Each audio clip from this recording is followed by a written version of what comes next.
സ്വീഡനിൽ നിന്ന് ഇനി നമ്മൾ നേരെ ലണ്ടനിലേക്കാണ്. ലണ്ടനിലെ ബ്ലീഡ്സ് തുരങ്കങ്ങൾ വിനോദസഞ്ചാര കേന്ദ്രങ്ങളാകാൻ പോവാണ്.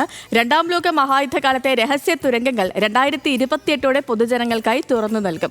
മധ്യ ലണ്ടനിലെ തിരക്കേറിയ തെരുവുകളിൽ നിന്നും 100 അടി താഴ്ചയിലേക്കാണ് ഈ തുരങ്കങ്ങളുടെ ശൃംഖല സ്ഥിതി ചെയ്യുന്നത്.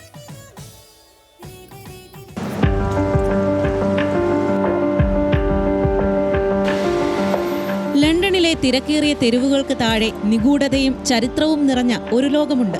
മധ്യ ലണ്ടനിലെ ഹോൾബോൺ പ്രദേശത്താണ് ഈ തുരങ്ക ശൃംഖല.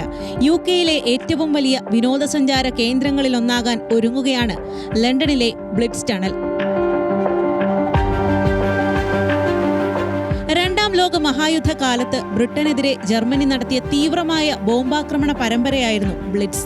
1940 സെപ്റ്റംബറിൽ ലണ്ടനിലും മറ്റ് നഗരങ്ങളിലും തുടർച്ചയായി 57 രാത്രികൾ നാസി വിമാനങ്ങൾ ബോംബ് വർഷിച്ചു.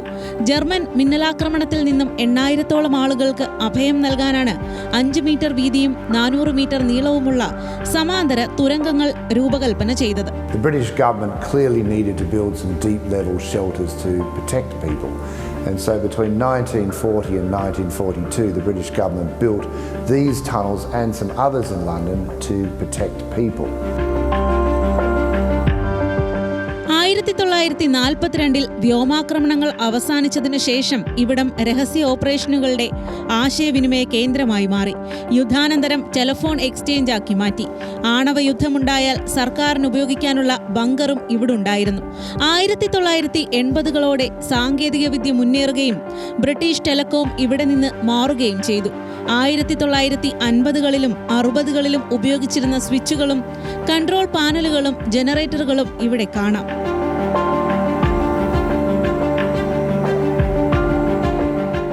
ലണ്ടൻ ടണൽസ് ലിമിറ്റഡ് ആണ് തുരങ്കം നവീകരിക്കുന്നത്.